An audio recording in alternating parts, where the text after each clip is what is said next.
ಇವತ್ತು MLC election ರಾಜ್ಯ ರಾಜಕೀಯದಲ್ಲಿ ಈಗಾಗಲೇ ರಂಗೇರಿದ ಮೇಲ್ಮನೆ ಮತದಾನ. ವಿಧಾನ ಪರಿಷತ್ನ 7 ಸ್ಥಾನಗಳಿಗೆ ಮತದಾನ ಆರಂಭಗೊಂಡಿದೆ. ರಾಜ್ಯ ರಾಜಕೀಯದಲ್ಲಿ ರಂಗೇರಿದ ಮೇಲ್ಮನೆ ಮತದಾನ. ವಿಧಾನ ಪರಿಷತ್ತಿನ 7 ಸ್ಥಾನಗಳಿಗೆ ಮತದಾನ ಪ್ರಾರಂಭ. ರೆಸಾರ್ಟ್ನಿಂದ ವಿಧಾನಸೌಧದತ್ತ ಕಾಂಗ್ರೆಸ್ ಎಂಎಲ್ಎಗಳು, ಇನ್ನೇನು ಕೆಲವೇ ಕ್ಷಣಗಳಲ್ಲಿ ಶಕ್ತಿ ಸೌಧಕ್ಕೆ ಶಾಸಕರ ಎಂಟ್ರಿ ಆಗ್ತವೆ. 7 ಸ್ಥಾನಗಳ ಅಖಾಡದಲ್ಲಿ ಒಟ್ಟು 8 ಅಭ್ಯರ್ಥಿಗಳು ಸ್ಪರ್ಧೆ ಮಾಡ್ತಾರೆ. ಕಾಂಗ್ರೆಸ್ನಿಂದ 5, ಬಿಜೆಪಿಯಿಂದ 2, ಜೆಡಿಎಸ್ನಿಂದ 1. ಕಾಂಗ್ರೆಸ್ಸಿನಿಂದ 5 ಜನ, ಬಿಜೆಪಿಯಿಂದ 2, ಬಿಜೆಪಿಯಿಂದ ಇನ್ನು ಜೆಡಿಎಸ್ನಿಂದಲೂ 1. ಅತ್ಯಂತ ಕೌತುಕ ಸೃಷ್ಟಿ ಎಂಬಂತೆ ಜೆಡಿಎಸ್ 1 ಅಭ್ಯರ್ಥಿಯನ್ನು ಕಣಕ್ಕಿಳಿಸಿದೆ. ಮತದಾನದ ಕೊರತೆ ಇರುವ ಪಕ್ಷಗಳೆಲ್ಲರೂ ಬೇರೆ ಪಕ್ಷದ ಅಸಮಾಧಾನಿತರ ಮೇಲೆ ಕಣ್ಣಿಟ್ಕೊಂಡು ಕೂತಿರ್ತಾರೆ.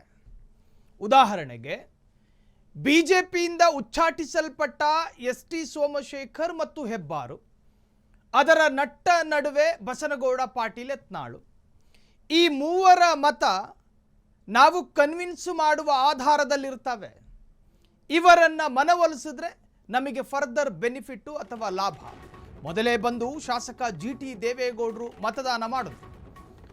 ಗೈರಾಗ್ತಾರೆ ಎಂಬ ಚರ್ಚೆಗೆ ಬ್ರೇಕ್ ಹಾಕಿದ ಜೆಡಿಎಸ್ ಶಾಸಕ ಜಿಟಿಡಿ. ನನ್ನ ಆತ್ಮ ಸಾಕ್ಷಿಗೆ ಮತದಾನ ಎಂದ ಜಿ.ಟಿ. ದೇವೇಗೌಡರು. ಜೆಡಿಎಸ್ನಿಂದ ಅಂತರ ಕಾಯ್ದುಕೊಂಡಿರುವ ಜಿಟಿಡಿ ಯಾರಿಗೆ ಹಾಕಿರ್ತಾರೆ ಅನ್ನೋದೇ ಅತ್ಯಂತ ಕ್ಯೂರಿಯಾಸಿಟಿ.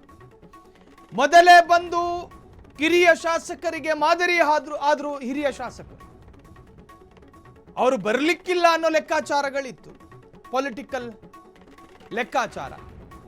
ಆದರೆ ಜಿ.ಟಿ. ದೇವೇಗೌಡರು ದೊಪ್ಪನೆ ವಿಧಾನಸೌಧದ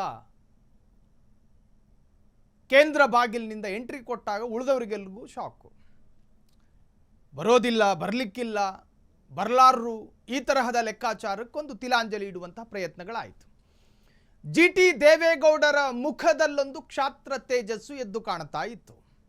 ನನ್ನ ಮತದಾನದ ಹಕ್ಕನ್ನು ನಾನು ಅತ್ಯಂತ ನಿರ್ಭಯನಾಗಿ ಸಲೀಸಾಗಿ ಮಾಡಿದ್ದೀನಿ.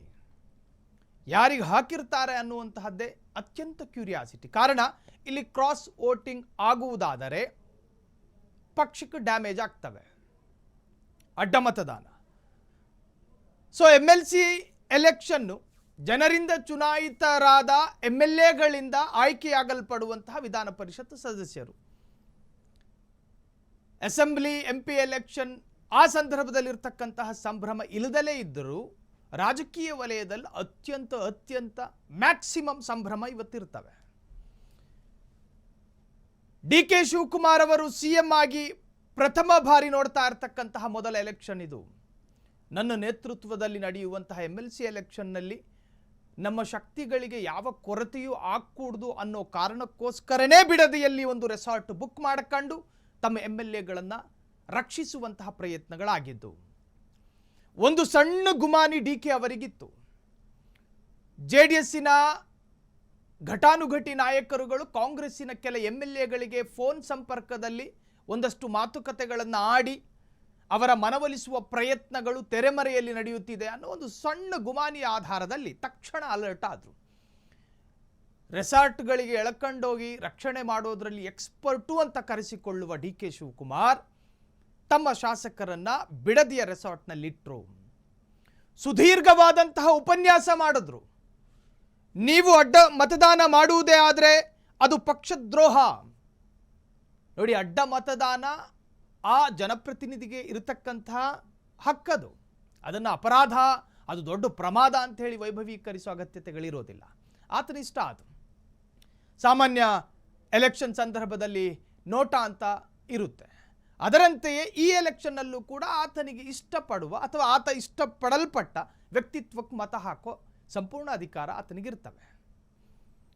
ಇಲ್ಲಿ 3 ಪಕ್ಷಗಳಿಗೆ ಭೀತಿ ಏನು ಅಂತ ಕೇಳಿದ್ರೆ, ಕಾಂಗ್ರೆಸ್ಸಿಗೆ ಒಂದು 4 ಸ್ಥಾನವನ್ನು ನಿರಾಯಾಸವಾಗಿ ಗೆಲ್ಲಬಹುದು. ಆದರೆ 5, 6ನೇ ಸ್ಥಾನ ಅಂತ ಬಂದಾಗ ಒಂದು ಸ್ವಲ್ಪ ಕಷ್ಟಗಳಾಗ್ತವೆ.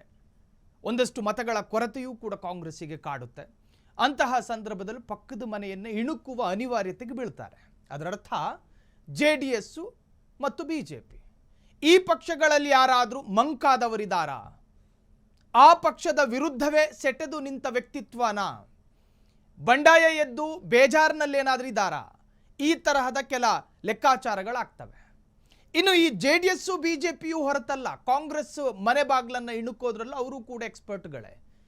DK ಶಿವಕುಮಾರ್ ಅವರ ಕ್ಯಾಬಿನೆಟ್ನಲ್ಲಿ ನಾನು ಮಂತ್ರಿ ಆಗಬೇಕು ಅಂತ ಹೇಳಿ ಪ್ರಯತ್ನ ಪಟ್ಟು ಮಂತ್ರಿ ಸ್ಥಾನ ಸಿಗದೇ ಇರತಕ್ಕಂತಹ ಅಸಮಾಧಾನಿತರನ್ನು ಹುಡುಕುವ ಪ್ರಯತ್ನಗಳು ಅಲ್ಲಿಂದಲೂ ಕೂಡ ನಡೆಯುತ್ತೆ. ಈವರೆಗೂ ನಡೆದಿದೆ, ಈ ಕ್ಷಣದವರೆಗೂ ನಡೀತಾನೇ ಇದೆ. 5 ಗಂಟೆವರೆಗೂ ಅವಕಾಶಗಳಿರ್ತವೆ ಮತದಾನ ಮಾಡೋದಕ್ಕೆ. ಆ ಗಳಿಗೆಯವರೆಗೂ ಕೂಡ ಓತಪ್ರೋತ ಪ್ರಯತ್ನಗಳಾಗ್ತವೆ, ಎಡಬಿಡದೆ ಪ್ರಯತ್ನಗಳು ನಡೀತಾನೆ ಇರುತ್ತೆ.